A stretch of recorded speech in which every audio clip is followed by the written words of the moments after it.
네, 목사님 말씀에 이어서 이번 주 금요일 날 오후 8시 반에 우리 금요 철야 기도회 때 우리 청년부 주간을 드리게 됩니다. 개인적으로 수련회 시작은 우리 이번 주 금요일 날에 있을 금요 철야 기도회인 것 같습니다. 그래서 시간이 되시는 분들은 모두 참여해서 같이 은혜를 나눴으면 좋겠습니다. 오늘 말씀은 이제 목사님께서 말씀해 주듯이 도둑질하지 말라 이 말씀입니다. 이 하나님의 말씀은 굉장히 간단 명료합니다. 그리고 우리가 듣기에도 당연합니다. 그래서 오늘 말씀을 준비하는 것이 생각보다 굉장히 쉽지가 않았습니다. 너무나 당연한 이야기니까요. 그래서 오늘 설교를 여러분 다 아시죠? 기도하겠습니다 하고 끝하고 마칠 수도 있는데 그렇게 끝내도 전혀 이상할 것이 없는 것 같습니다. 혹시나 이 도둑질하지 말라 이 계명에 대해서 의구심이 있으시거나 반론이 있으신 분은 제 설교를 들을 게 아니라 우리 경찰분과 상담하는 것을 매우 권고하는 바입니다. 사실 이 도둑질이라는 것이 나와는 상관이 없는 것 같아도 어쩌면은 우리가 과거에 한 번쯤은 해봤을 만한 그런 죄나 실수인 것 같습니다. 그래서 어제 청년분들에게 물어봤어요. 혹시 도둑질을 해본 적 있냐고 제가 한 분 한 분 이렇게 여쭤봤는데 제가 여쭤보니까 청년부 분들이 굉장히 자세히 말씀해 주시는 거예요. 자기가 몇 살 때 언제 어디서 무엇을 어떻게 이게 육하 원칙으로 이렇게 매우 간증하듯이 그 도둑질하는 것을 이렇게 저한테 말씀하시는데 괜히 여쭤봤나 생각이 들기도 쉽고 그랬었습니다. 그래서 사실 이 도둑질이라는 것이 굉장히 우리의 삶과 밀접하죠. 그래서 제가 이 질문을 이제 계속 해봤는데 놀라운 것이 무엇인지 아십니까? 내가 도둑질을 한 번도 안 해봤다 이런 분이 아무도 안 계셨었어요. 예, 노량진 도둑 공동체, 네, 농담입니다. 사실 여기에 서 있는 저도 도둑질에서 자유롭지는 못합니다. 저 같은 경우는 이제 초등학교 때 그 어머님이 이제 교회에 헌금하라고 이제 주신 돈을 받으면은 당연히 헌금해야죠. 하나님의 것이니까. 받고서 어디로 가냐면 바로 오락실에 갔습니다. 오락실에 가서 이 모든 헌금을 이제 탕진하게 되었죠. 여러분 오락을 하게 되면은 뇌에서 어떤 작용을 일으킵니까? 도파민이 이제 분비가 됩니다. 저는 도파민이 분비되어서 이제 그 다음에는 어머니 지갑에 이제 손을 대어서 또 한번 오락실 가서 그 돈을 다 날리게 되는 그런 이제 어떤 어린 아이였죠. 네, 저는 동시에 하나님 것도 훔치고 어머니 것도 훔치는 어떤 그런 정말 궤도 루팡과 같은 여러분은 지금 궤도 루팡의 설교를 듣고 계시는 겁니다. 제가 이 이야기를 드리는 이유는 사실 이 도둑질이라는 것은 우리가 생각하는 것보다 우리의 삶에 굉장히 밀접해 있다는 거죠. 하나님이 우리 인간에게 우리 공동체에게 십계명을 주셨습니다. 하나님이 왜 우리에게 십계명 주셨냐 하면 출애굽을 한 이스라엘 백성에게 노예로 살아갔던 이스라엘 백성에게 더 이상 노예로 살아가는 것이 아니라 인간답게 살아가라고 그리고 하나님께서 세우신 그 공동체를 계속 존속시키기 위해서 하나님께서 우리 백성에게 이스라엘 백성에게 십계명을 주신 것입니다. 그 중에서 제 6번째 계명인 살인하지 말라와 7번째 계명인 간음하지 말라 그리고 오늘 우리가 읽은 8번째 계명인 도둑질하지 말라 이 세 계명은 우리가 이웃과 살아갈 때 반드시 지켜야 될 이 셋 중에 하나라도 무너지면은 그 관계가 영영 회복될 수 없는 그런 굉장히 중요한 이 세 계명인 것이죠. 그런데 우리가 한번 생각을 해보면은 이 간음과 살인은 우리의 삶과 그렇게 맞닿지는 않은 것 같습니다. 물론 이것이 신앙의 영역, 마음의 영역까지 들어오면은 전혀 다른 이해가 되지만 우리가 살고 있는 이 물리적 세계에서는 이 살인과 간음은 이 특정한 그리고 굉장히 흔하지 않는 굉장히 레어한 그런 상황에서만 일어나게 되는 것을 우리가 알고 있죠. 하지만 이 도둑질은 정반대입니다. 도둑질은 우리 일상에서 언제나 일어나고 있고 우리가 모르는 사이에 이 도둑질을 할 수도 있다라는 것이죠. 우리가 쉽게 저질 수 있는 도둑질에는 특징이 있습니다. 어떤 특징이냐면은 그 특징이 은밀하게 은연중에 일어난다는 것입니다. 이는 우리도 알지 못하는 순간에 순식간에 일어난다는 것이죠. 아니면은 이 정도는 누구나 다 하는 것인데 이 정도는 누구나 다 하는 건데 이렇게 넘어갈 때도 있습니다. 하지만 그것을 알고 보면 도둑질이었던 것이죠. 특히 21세기 현대를 살아가는 우리가 쉽게 저질 수 있는 도둑질은 굉장히 많습니다. 예를 들어서 대표적으로 무엇이냐면 저작권의 문제가 있겠죠. 몇 년 전에 이 미술계에서는 어떤 유명인의 대작의 문제로 법정 공방이 굉장히 오랫동안 지속된 적도 있습니다.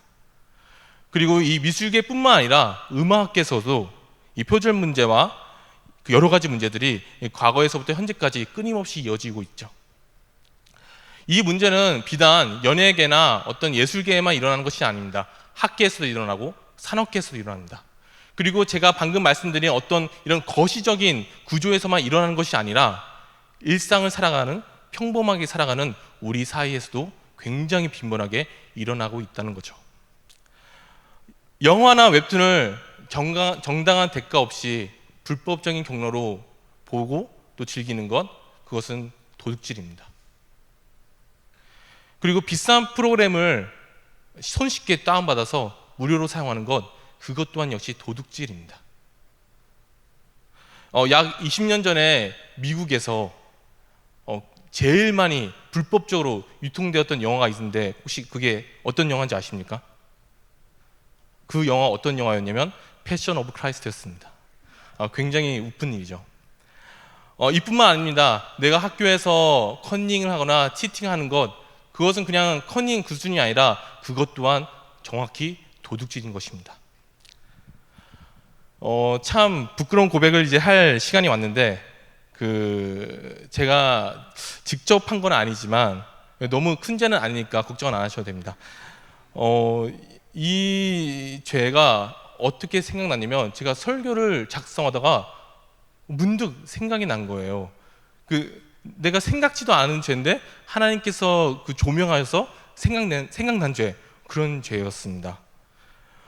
저는 목회자가 되기 위해서 열심히 준비해서 이제 신학대학원에 들어가게 되었습니다. 신학교에 들어와 보니까 정말 인품적으로 훌륭하고 너무나 좋으신 분들이 많았습니다. 그리고 그 신학생분들이 한 분 한 분이 정말 자신의 삶자리에서 최대한 정직하게 살려고 노력하는 모습을 저도 언제나 보게 되었었죠. 그래서 시험 때 되면은 신학교에서는 사실 표절이나 아니면 컨닝이나 치팅 이런 것이 사실 일어나지는 않습니다. 굉장히 자신이 공부한 대로 이제 시험을 보고 또 리포트들을 제출하게 되는 것이죠. 그런데 여기서 이제 문제가 생기는 게 뭐냐면은 그렇게 컨닝을 안 하고 이제 표절도 안 하는데 뭐가 카톡방 사이에 주고 돌냐면은 책 PDF 파일이 그렇게 돌아다니게 됩니다. 이게 무료 버전이 아니라 불법으로 만든 책들이 수십 건에서 혹은 수백 건까지 이렇게 카톡방으로 나돌게 되는 거죠. 저는 갑자기 설교를 준비하면서 그 생각이 나는 거예요. 그래서 제 노트북을 당장 찾았어요. 아직도 혹시 내가 여러 가지가 생각났습니다. 이 PDF 파일들이 있나 없나, 내가 진짜 받았었나 안 받았었나, 이런 것들이 굉장히 저를 고민하고 번뇌하게 했던 거죠. 굉장히 식은땀이 많이 났었는데 제가 지금 생각해보면 아마 저는 받았었던 것 같아요. 네, 그게 몇 건인지는 기억이 안 나는데 제가 제 죄를 고백합니다. 지금은 컴퓨터에 다 없습니다. 이렇게 사람은 자기가 굉장히 선하게 산다고 생각하지만은 이 21세기 살아가는 우리 모두는 나도 모르게 누군가의 것을 도둑질도 할 수 있다라는 것이죠. 저는 그래서 이 시간에 우리가 이 도둑질에 대해서 어떻게 접근해야 되는지 한번 나눠볼 텐데요. 여기서는 우리가 재물관에 대해서 얘기할 수 있습니다. 재물은 하나님께서 주신 것이니까 우리가 청지기로서 그것을 잘 관리해야 된다. 이렇게 얘기할 수도 있고요. 저번에 우리 김용규 목사님께서 탐심에 대해서 이제 말씀을 해주셨는데, 사실 도둑질의 가장 큰 근본 중 하나가 탐심이지 않습니까? 이제 탐심에 대해서도 이야기할 수 있는데, 저는 이 시간에 도둑질에 딱 한정지어서 딱 세 가지로 말씀드리겠습니다. 우리가 도둑질에 대해서 어떻게 접근해야 되냐 했을 때, 첫 번째는 우리가 반드시 깨어 있어야 된다는 것입니다. 우리가 깨어 있지 않으면 절대 안 된다는 거예요. 특히 우리가 살고 있는 이 자본주의 시스템은 도둑질을 쉽게 할 수 있고, 또 도둑질을 권하게 되고, 또 우리가 도둑질을 하더라도 처벌을 받지 않는 그런 환경에 있습니다. 그래서 우리도 모르게 그런 분위기에 휩쓸려서 우리도 모르는 사이에 도둑질을 하게 되는 거죠. 그래서 우리가 이 세상을 살아갈 때, 우리가 기독교인으로서 이 세상을 살아갈 때 반드시 우리가 명심해야 될 것이 무엇이냐? 우리가 깨어 있어야 한다는 것입니다. 여러분이 항상 기도할 때 깨어 있기를 기도하시길 바랍니다. 그리고 두 번째가 무엇이냐면은 하나님께서 특별히 이 십계명에서 도둑질하지 말라 넣으신 이유가 있는데, 그 이유가 뭐냐면 나를 파괴할 뿐만 아니라 내 이웃도 파괴한다는 거죠. 그리고 내가 100을 훔쳤어요. 그러면 이웃이 100만큼의 고통을 당하느냐? 아니라는 거예요. 이웃은 100, 200, 300, 400의 고통도 당할 수 있다라는 것입니다. 뿐만 아니라 내가 이 도둑질을 했는데도 이 도둑질을 당한 사람이 고통받는 것뿐만 아니라 전혀 다른 사람, 관계없는 사람이 고통을 당할 수도 있다라는 것이죠.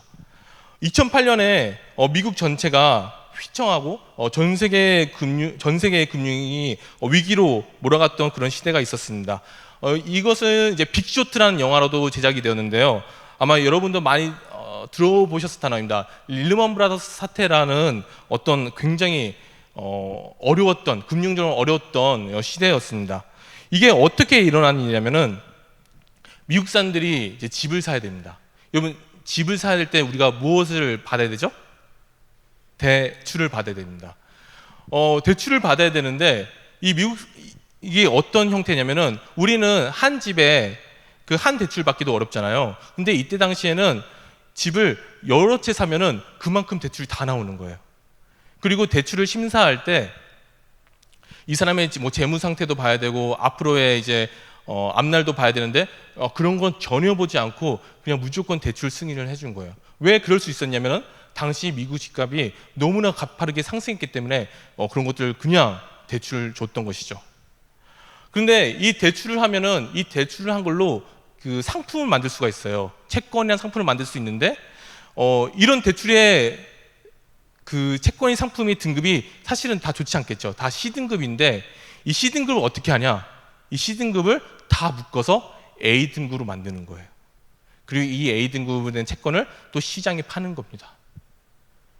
그런데 여기서 더 문제가 뭐냐면, 건설사는 더 하라고 부추기고, 그리고 미국 연준은 이거 아무런 문제 없다고, 우리 미국 경제 아주 튼튼하다고 그러면서 점점 더 상황을 악화되게 된 거죠.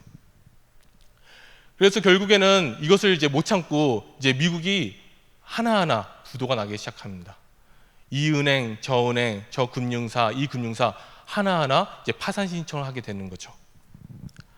여기서 가장 이 모기지 채권 비율이 높았던 곳이 어디였냐면 리먼 브라더스였습니다. 그래서 리먼 브라더스는 파산조차 하지 못하고 그냥 회사 전체가 그냥 날아가 버리는, 그래서 대표적으로 우리가 이 사태를 리먼 브라더스 사태다 이렇게 이야기하고 있습니다. 그러면 제가 여기서 질문을 하나 할게요. 여러분, 이 사태가 굉장히 크게 일어났는데, 거의 미국이 망할 직전까지 일어났는데 처벌받은 사람이 있었을까요? 처벌받은 사람이 아무도 없었습니다. 이렇게 사기를 치고 도둑질을 했는데 불구하고 제대로 처벌받은 사람이 아무도 없었습니다. 그럼 누가 이 피해를 고스란히 받았느냐? 이 시장과 상관없던 사람들이 고스란히 받게 되었던 거죠. 그리고 더 멀리 나아가서 우리까지 그 피해를 받게 되었던 거죠. 그래서 우리는 이 도둑질에 대한 기준을 엄격하게 세워야 됩니다. 그리고 우리가 깨달아야 될 것이 무엇이냐면은, 우리가 도둑질을 만약 하게 된다면, 하면 안 되지만 도둑질을 하게 되면은 그 도둑질을 당한 상대방뿐만 아니라 전혀 관련 없는 이웃도 고통을 받을 수 있다. 이것을 깨달아야 됩니다. 그리고 세 번째 무엇이냐면은, 우리가 만약에 도둑질을 한 것이 있다 했을 때 반드시 보상을 해야 된다는 겁니다. 누가복음에 보면은 예수님의 일화가 나오는데 예수님께서 계신 시대에는 로마 식민지 시대였습니다. 당시 이스라엘은 로마의 식민지였는데 그 중에서 어떤 사람이 있었냐면 세리라고 해서 이스라엘 백성의 세금을 걷어서 로마에 송금하는 그런 역할을 하는 그런 직업을 가진 사람이 있었습니다. 그 중에 대표적으로 누가복음에 나온 사람이 바로 이 삭개오라는 사람이 나오게 됩니다. 근데 이 삭개오가 정해진 것뿐만 아니라 그 당시 관행이 있었는데 어떤 관행이 있었냐면 정해진 것보다 몰래 더 받아서 그거를 뇌물로 주거나 아니면 자신이 몰래 갖거나 이런 관행이 당연하게 퍼져 있었습니다. 아마도 삭개오도 그중 한 명이었을지도 모릅니다. 그런데 이런 삭개오가 예수님을 만나서 굉장히 변해되었죠. 180도 변하게 되었는데 그 180도 변하게 된 삭개오가 예수님을 만나서 첫 번째로 했던 말이 무엇이냐면은 내 재산의 절반을 가난한 이웃에게 나누겠고 혹시 내가 누군가의 것을 도둑질한 적 있으면은 그것을 4배로 갚겠다 이렇게 예수님께 고백을 하게 되는 거죠. 그 말을 했을 때 비로소 예수님이 이 집에 구원에 이르렀다라고 말씀을 하십니다. 진정한 회개는 우리가 마음으로 입술로만 하는 것이 아닙니다. 진정한 회개는 우리의 행동이 따랐을 때 그때 진정한 회개가 된다는 것이죠. 도둑질에 대한 진정한 회개가 무엇이냐? 그것은 단 하나인데 합당한 보상을 그 상대방에게 하는 것입니다.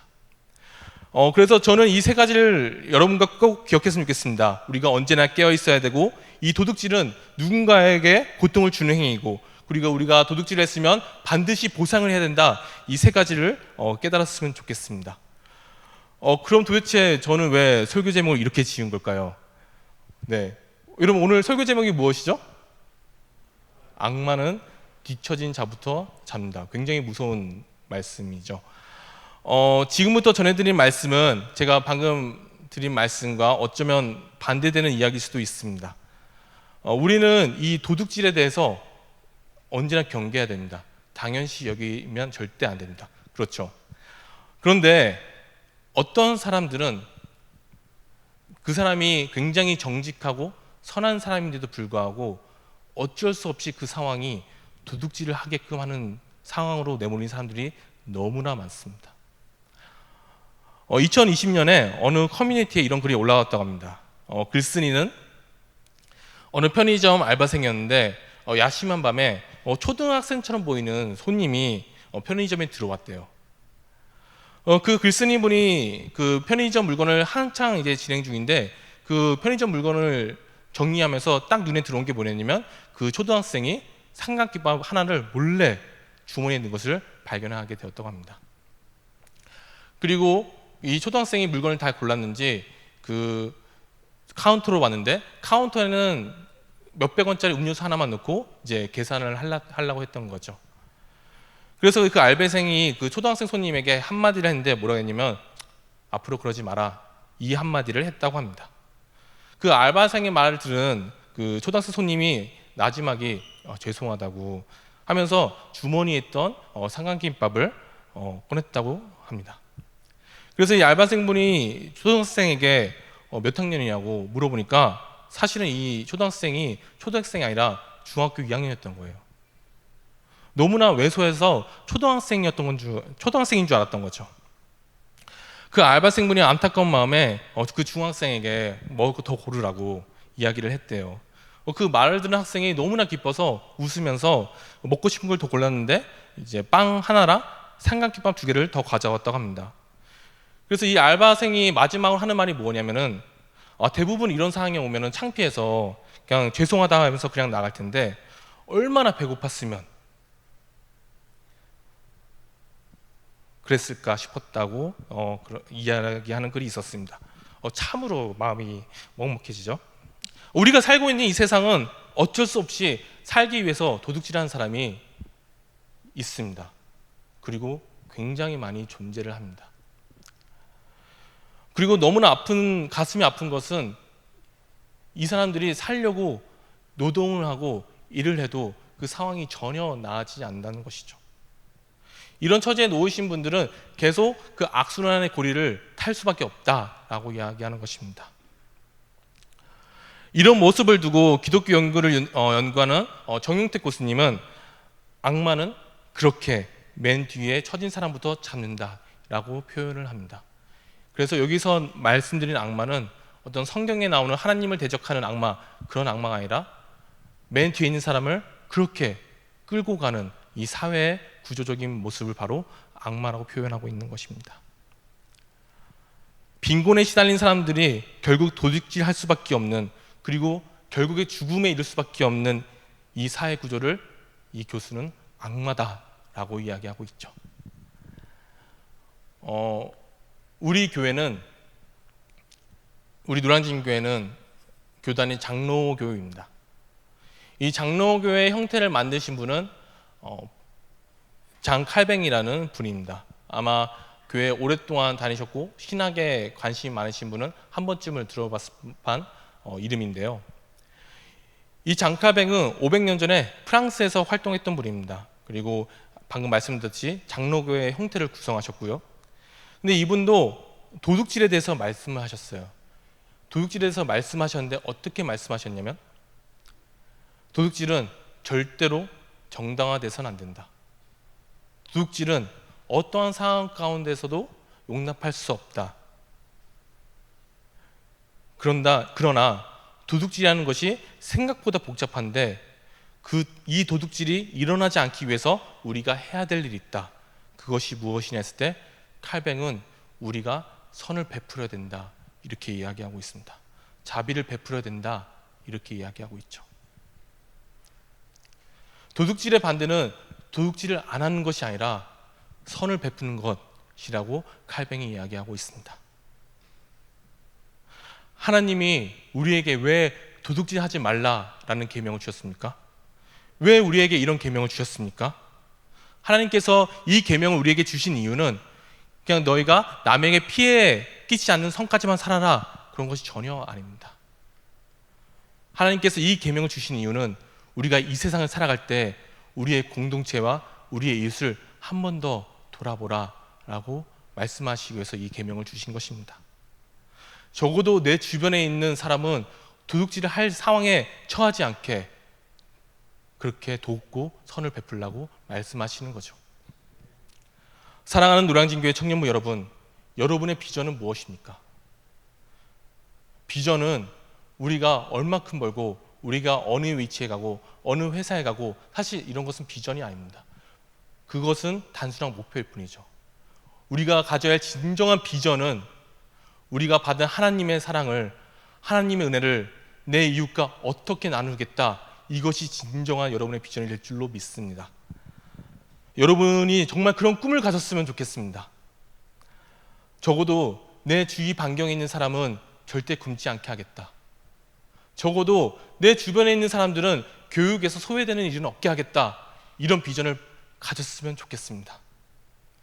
우리가 그런 비전을 가질 때 하나님께서 여러분 자신과 우리 공동체를 복되게 하실 줄로 믿습니다. 여러분, 끊임없이 기도하시고 게으르지 마시고 준비하시기 바랍니다. 그럼으로써 우리가 하나님의 계명을, 하나님의 제8계명인 도둑질하지 말라의 계명을 그냥 그 말만 지키는 것이 아니라 하나님이 원하시는 그 방법대로 지켜나가며 이 세상을 멋지게 살아가는 우리 노량진교회 청년부가 되기를 간절히 축원합니다. 다 같이 찬양하겠습니다.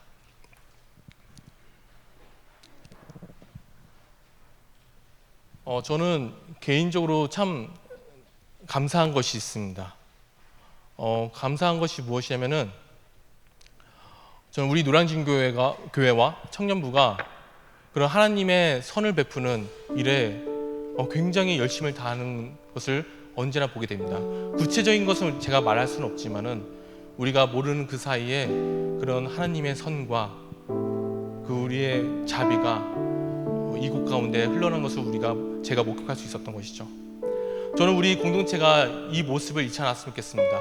그래서 주님 오시는 그날까지 우리가 이 모습을 잃지 않고 하나님 오시는 그날까지 이 사명을 잘 감당해내는 우리 청년부가 되기를 진심으로 소망합니다.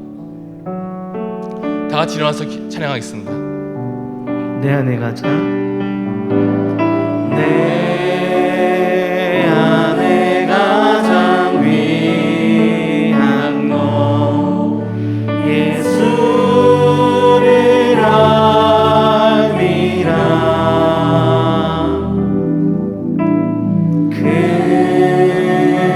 금은보다 더 귀한 것 예수를 알미라. 세상 지식보다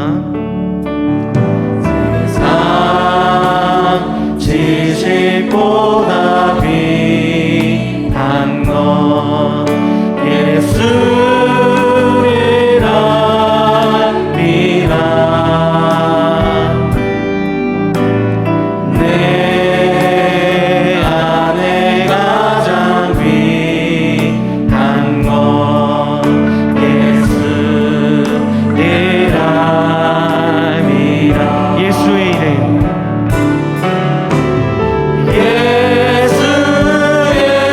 이름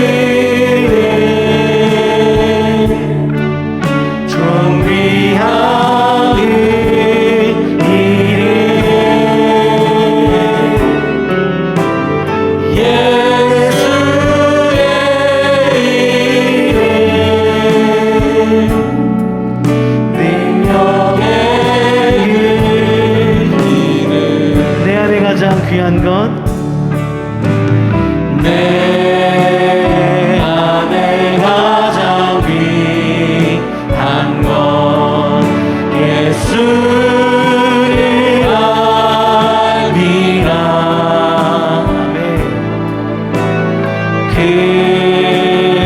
금은보다 더 귀한 것 예수를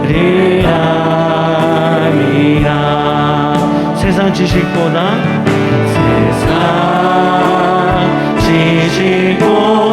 귀한 것 예수를 알미라. 내 안에 가장 귀한 것 예수를 예수의 이름 예수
기도하겠습니다. 우리 이 시간 기도할 때 하나님의 8번째 계명인 도둑질하지 말라를 하나님 그 뜻 가운데서 우리가 지킬 수 있도록 주여 한번 부르고 기도하겠습니다. 주여. 하나님 아버지, 우리에게 8번째 계명인 도둑질하지 말라를 주시니 하나님 감사합니다. 하나님, 우리가 이 계명을 하나님 그저 우리가 남의 고통을 안주를 선에서 지키는 것이 아니라 우리가 이웃을 한 번 더 돌아볼 수 있는, 우리가 공동체 한 번 더 돌아볼 수 있는 하나님 그의 마음에 하나님 신앙과 하나님 그런 믿음을 허락하여 주시옵소서. 하나님 아버지, 우리를 불쌍히 여겨주시고 하나님 이 세상 가운데는, 우리의 삶 가운데는, 우리의 주변에는 어쩔 수 없이 도둑질할 수 있는 사람이 생길 수밖에 없습니다. 하나님 아버지, 이 가운데 하나님 불쌍히 여겨주시려 믿습니다. 주 이름만 우리에게 주셨네. 오직 예수 다른 이름 없네. 그 영광과 존귀 권세와 찬양 받으실 그 오직 주 예수. 오직 예수 다른 이름은 없네. 주 이름만 우리에게 주셨네. 오직 예수 다른 이름 없네. 그 영광과 존귀 권세와 찬양 받으실 분 오직 주 예수. 하나님 아버지, 우리가 오늘 하나님의 8번째 계명인 도둑질하지 말라에 대해서 나누었습니다. 이 자본주의 사회에서는 그 계명을 지키기가 여간 쉽지 않습니다. 하지만 하나님, 그럼에도 불구하고 우리 모두가 하나님 의지하며 나아갑니다. 하나님, 하나님의 말씀에 순종하길 다짐하는 우리 모든 청년들 가운데 그 삶을 하나님의 은혜로 채워주시옵소서. 이 계명을 제대로 지키는 일이 나와 우리 공동체와 이웃을 일으키고 살리는 길인 줄로 믿습니다. 이 믿음 갖고 나아가는 우리 노량진교회 청년부가 될 수 있도록 주님 역사하여 주시옵소서. 이제는 우리 구주 예수 그리스도의 은혜와 하나님의 사랑과 성령님의 교통하심이 도둑질하지 말라의 하나님의 계명을 제대로 지키길 소망하고 고백하는 이 무리 위에 영원히 함께 하시길 주거나옵나이다. 아멘.